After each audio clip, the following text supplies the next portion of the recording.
বাবা বলে ডাক্তার হব, মা বলে শিক্ষক হ, আর দাদু বলে ইঞ্জিনিয়ার। পৃথিবীতে ঘুরলাম কত, কেউ বলে না মানুষ হ। আজকের অনুষ্ঠানের আমাদের সম্মানিত সভাপতি, মাননীয় প্রধান অতিথি এবং আমার সামনে উপবিষ্ট 23 গ্রামের সকল ভক্তবিন্দু এবং আসলে আমার প্রাণের জায়গা, যেটি নিয়ে সর্বত্রই আমরা কাজ করে চলেছি, গীতা শিক্ষার প্রসার এবং প্রচারে যাদের অগ্রণ্য ভূমিকা, সেই মায়েদের প্রতি সর্বপ্রথমেই আমি প্রণাম নিবেদন করেছি। মায়েদের নিয়ে অনেক কথা হয়েছে, আমি দুটি কথা বলবো। এক, আজকের যে গীতাটির লেখক বেদব্যাস, নাম শুনেছেন, আর হচ্ছে কর্ণ, মহাবীর ছিলেন, দানবীর বলা হতো কর্ণকে। কিন্তু দেখছেন দুইজনের জীবন খুব আলাদা। কর্ণর জন্ম থেকে মৃত্যু পর্যন্ত শুধু খুঁজে গেছে আমি কে, আমার জন্ম কোথায়, আমার পরিচয় কি। এই একটি আইডেন্টিটি কর্ণকে সমাজে অবহেলিত করেছে, যুদ্ধের সময় অপমান করেছে, অবমাননা করেছে, লাঞ্ছনা করেছে। কে দায়ী এর জন্য? বলেন তো কে দায়ী? মা। কুন্তী মাতা যদি তাকে আজকে তার নিজের কাছে রাখতে পারতেন, তাহলে কর্ণর জীবন এভাবে হতো না। আর একজনের কথা বলবো, বেদব্যাস। এই বেদব্যাস একমাত্র ব্যক্তি যে ধর্মগ্রন্থ রেখে গেছে বিধায় আজও সনাতন ধর্ম তার পথে হেঁটে চলেছে। অনেক মুনি ঋষি এসেছেন, সবাই কি করেছেন? অমৃতের সন্ধান করেছেন, খোঁজ পেয়েছেন, নিজে খেয়েছেন, চলে গেছেন। আমরা তদরূপ কিছু সমাজে লোক আছি, নিজে অর্থ সম্পদ ধন বল গুছাচ্ছি, এক সময় নিয়ে চলে যাব, মানুষের জন্য দিয়ে যাচ্ছি না। মরে যাবেন, আপনার নামটিও চলে যাবে। কিন্তু বেদব্যাস কি করেছিলেন? তিনি রেখে গেছেন এই সমাজের জন্য, তার অমৃতকে রেখে গেছেন। বেদব্যাসও কালীন পুত্র ছিলেন এবং বেদব্যাস কালীন পুত্র মানে বুঝিত কুমারী অবস্থায় সন্তান জন্ম দিলে আমাদের সমাজ ধিক্কার দেয়। কিন্তু তিনি সত্যবতী কেন হয়েছিলেন? কারণ তিনি সন্তানটি পেয়ে এসে বলেছিলেন যে বাবা, আমি এই পুত্র সন্তানটি পেয়েছি, এবং তাকে মানুষ করেছিলেন। আজ মায়ের জন্যই বেদব্যাস পূজিত। যতদিন সনাতন ধর্ম থাকবে ততদিন তিনি পূজিত থাকবেন।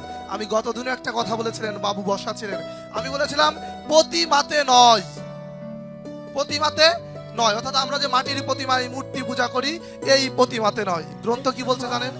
প্রতিমাতে ভগবান বিরাজমান। প্রত্যেকটি মায়ের মধ্যে একজন ভগবান রয়েছে। আপনারা যদি লক্ষ্য করেন গ্রন্থ কি বলছে দেখেন, পিতা স্বর্গ পিতা ধর্ম পিতা হি পরমং তপ পিতরি পিতিমা পন্নে পিয়ন্তে সর্বদেবতা। আপনার সন্তানকে কোনোদিন এই শিক্ষা দেননি। আপনি বড় হবে, ডাক্তার হবে, ইঞ্জিনিয়ার হবে, আর মেডিকেলের সামনে আপনার মতো বৃদ্ধকে ফেলে রেখে যাবে। এখন দৈনন্দিন ঘটনা এটি। কেন? কারণ আপনি ওই সংজ্ঞাটি বলেন নাই যে পিতাই ধর্ম, পিতাই স্বর্গ, বলছে পিতাই পরম তপস্যা। পিতা যদি খুশি থাকে তাহলে দেবতারাও খুশি হয়। বলছে ইয়াত প্রসাদ জগদৃষ্টাং পূর্ণ কাম ইয়াদা শিশা প্রত্যক্ষ দেবতা মে তুভ্যাং মাত্রে নমো নমো। আপনার সন্তানকে এই শিক্ষা আপনি দেন নাই যে প্রত্যেকটা মা দেবতার সমতুল্য, তাকে যদি প্রণাম করা হয় তাহলে আর কোনো দেবতাকে প্রণাম করতে হয় না। এই শিক্ষাটি আপনি আপনার সন্তানকে দেন নাই। অনেক কথা হচ্ছিল এখানে, কত কিছু বলবো ভেবেছিলাম, কিন্তু দেখেন সময় প্রায় 3টা। আমরা বুঝি এই বাচ্চারা কত কষ্ট করে 8টা দিকে বসে আছে। আমাদের কার্যক্রম সম্পর্কে দুটি কথা বলি। তা হচ্ছে, প্রহ্লাদ মহারাজের নাম শুনেছেন? প্রহ্লাদ মহারাজ রাক্ষস কুলে ভগবানের জন্ম। কেমনে সম্ভব? বলছে এটিও মায়ের জন্য হয়েছিল, অন্য কারোর জন্য নয়, মায়ের জন্য। কারণ মা যখন গর্ভকালীন অবস্থায় ছিল 10 মাস 10 দিন ভাগবতীয় আলোচনা শুনেছিলেন। বলছে আপনি দেখেন আমাদের বিষয়টা কি, আমরা নামযজ্ঞ আসরে যাচ্ছি, আগে কিন্তু নামযজ্ঞ শোনার জন্য যাচ্ছি না, বাড়ির থেকে মনস্থ করে যাচ্ছি যে বিকালবেলা বের হব, রাত্রের পোশাকটা ওখানে পাবো, তারপর বাড়ি চলে আসব। আমার ভিত্তিটা নড়বড়ে। অর্থাৎ আমি কিন্তু ভগবানকে পাওয়ার জন্য যাচ্ছি না, এজন্য ভগবান পাচ্ছি না, পাচ্ছি পোশাক। আমরা অনেক বাস্তবতা নিয়ে চলি। শ্মশানে পিতার লাশ পুড়ছে, আমি সুন্দর ভাষায় বলবো না যে দাহ হচ্ছে, পিতার লাশ পুড়ছে। সন্তান কি বলছে জানেন?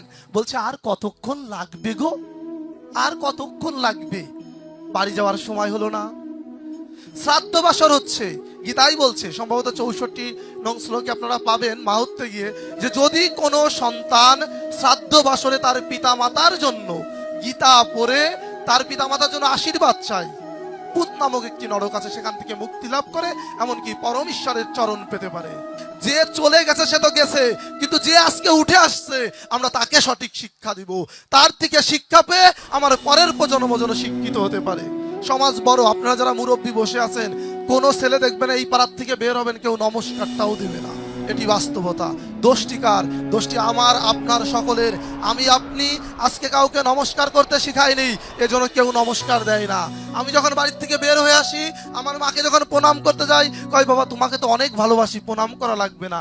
আমি বললাম আজকে নিচ্ছ না, কালকে নিচ্ছ না, প্রতিদিন আমার দেওয়ার প্রতি আর আগ্রহ থাকবে না। সত্য কথা। আপনি আপনার সন্তানকে যদি আজকে শিক্ষা দিতে না পারেন, তার প্রণাম যদি আজকে না নেন, একদিন আপনার সন্তান আপনাকে প্রণাম করবে না, কারণ শিক্ষাটি আপনি দিচ্ছেন না। আজকে আসলে কৃতজ্ঞতা ভরে স্মরণ করব শেষে একটি গল্প বলে, যে আমাদের কেমন দরকার আমাদের ভক্তির জায়গাটি। তো বলছে রামকৃষ্ণ প্রতিদিন পূজা করে, এবং রামকৃষ্ণ কোনো মন্ত্রতন্ত্র জানতেন না।